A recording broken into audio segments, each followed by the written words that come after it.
ನನ್ನ ವಯಸ್ಸು 27.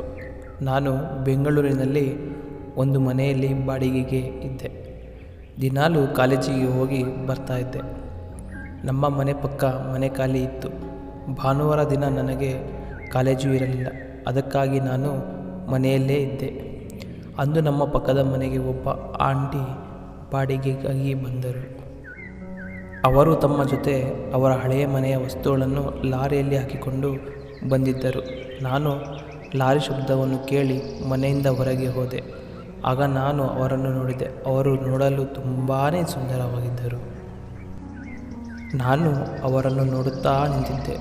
ಆಗ ಅವರು ನನ್ನ ಹತ್ರ ಬಂದು, ನೀವು ನನಗೆ ನಮ್ಮ ಮನೆಯೊಳಗೆ ಬಂದು ಒಂದು ಸಹಾಯ ಮಾಡುತ್ತೀರಾ ಎಂದು ಕೇಳಿದರು. ನಾನು ಏನೆಂದು ಕೇಳಿದ್ದೆ. ಅದಕ್ಕೆ ಅವರು, ನೀವು ಮೊದಲು ಒಳಗೆ ಬನ್ನಿ ಎಂದು ಕರೆದರು. ನಾನು ಅವರ ಜೊತೆ ಒಳಗೆ ಹೋದೆ. ಆಗ ಅವರು ಕಿಟಕಿ ಹತ್ತಿರ ನಿಂತುಕೊಂಡು, ಇದನ್ನು ತೆಗೆಯಿರಿ ಎಂದರು.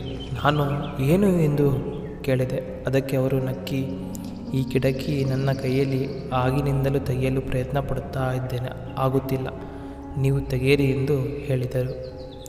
ನಾನು ಬಹಳ ಹೊತ್ತು ಪ್ರಯತ್ನಪಟ್ಟು ಹೇಗೋ ಹಾಗೋ ಕಿಟಕಿ ತೆಗೆದೆ. ಆಗಲಿ ನಾನು ಬರುತ್ತೇನೆ ಎಂದು ನಾನು ಅಲ್ಲಿಂದ ಹೊರಟಿ ನನ್ನ ಮನೆಗೆ ಬಂದೆ.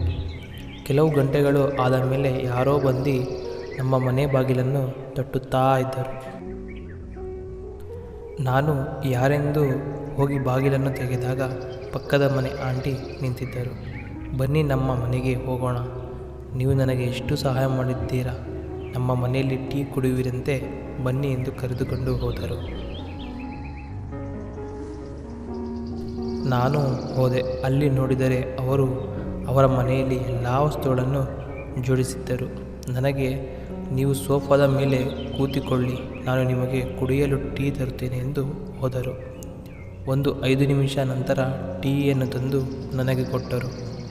ನನಗೆ ಏನು ಸಮಾಚಾರ ಎಂದು ಕೇಳಿದರು. ನಾನು ನೀವೇ ಹೇಳಬೇಕು ಎಂದು ಕೇಳಿದೆ. ಅದಕ್ಕೆ ಅವರು, ನನಗೆ ಇಲ್ಲಿ ಯಾರೂ ಪರಿಚಯವಿಲ್ಲ, ನನಗೆ ಪರಿಚಯ ಇರುವುದೆಂದರೆ ನೀವೊಬ್ಬರೇ, ಇನ್ನು ಮುಂದೆ ನೀವು ನನ್ನ ಸ್ನೇಹಿತರು ಎಂದು ಹೇಳಿದರು. ನಾನು ನನ್ನ ಮನೆಗೆ ಬಂದು ಮಲಗಿದ್ದಾಗ ನನ್ನ ಮನಸ್ಸಲ್ಲಿ ಅವರ ಮೇಲೆ ಪ್ರೀತಿ ಹುಟ್ಟಿದ್ದು. ನನಗೆ ಏನಾದರೂ ಮಾಡಿ ಅವರ ಜೊತೆ ಒಮ್ಮೆಯಾದರೂ ಊಟ ಮಾಡಬೇಕೆಂದು ಅನಿಸಿತ್ತು. ಮಾರನೇ ದಿನ ನಾನು ಕಾಲೇಜು ಮುಗಿಸಿ ಮನೆಗೆ ಬಂದಾಗ ನನಗೆ ನೀರಿನ ದಾಹ ಆಗಿತ್ತು. ನಾನು ನೀರನ್ನು ಹುಡುಕಿದೆ, ಆದರೆ ಮನೆಯಲ್ಲಿ ನೀರು ಖಾಲಿಯಾಗಿತ್ತು. ನನಗೆ ಆಗ ಒಂದು ಆಲೋಚನೆ ಬಂದಿತು.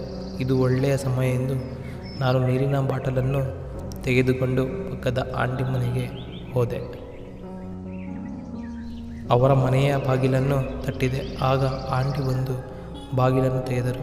ನನ್ನ ಮುಂದೆನೇ ಅವರು ಜಡೆ ಹಾಕುತ್ತಾ ನಿಂತಿದ್ದರು. ನನಗೆ ಏನು ಬೇಕು ಎಂದು ಕೇಳಿದರು. ನಾನು ಕುಡಿಯಲು ಒಂದು ಬಾಟಲ್ ನೀರು ಬೇಕೆಂದು ಕೇಳಿದೆ. ಅದಕ್ಕೆ ಅವರು ಒಳಗೆ ಬನ್ನಿ ಎಂದು ಕರೆದರು. ನನಗೆ ಅವರು ಕುಡಿಯಲು ನೀರನ್ನು ಕೊಟ್ಟು ಕುಳಿತುಕೊಳ್ಳಿ ಎಂದು ಹೇಳಿದರು. ನಾನು ಅವರಿಗೆ, ನಿಮ್ಮ ಯಜಮಾನರು ಎಲ್ಲಿ ಎಂದು ಕೇಳಿದೆ. ಅದಕ್ಕೆ ಅವರು 6 ತಿಂಗಳ ಹಿಂದೆ ಯಾವುದೋ ಒಂದು ಕಾಯಿಲೆಯಿಂದ ತೀರಿಕೊಂಡರು ಎಂದು ಹೇಳಿದರು. ನನಗೆ, ನಿಮಗೆ ಮದುವೆಯಾಗಿದೆಯಾ ಎಂದು ನನಗೆ ಕೇಳಿದರು. ನಾನು ಇಲ್ಲ ಎಂದು ಹೇಳಿದೆ. ಮತ್ತೆ ಅವರು, ನಿಮಗೆ ಗರ್ಲ್ಫ್ರೆಂಡ್ ಇದ್ದಾರಾ ಎಂದು ಕೇಳಿದರು. ಅದಕ್ಕೆ ನಾನು ಇನ್ನೂವರೆಗೂ ಯಾವ ಗರ್ಲ್ಫ್ರೆಂಡ್ ಕೂಡ ಇಲ್ಲ ಎಂದು ಹೇಳಿದೆ. ಅದಕ್ಕೆ ನಕ್ಕಿ ಅವರು, ಸುಳ್ಳು ಹೇಳ್ತಿದ್ದೀರಾ ಎಂದು ಹೇಳಿದರು.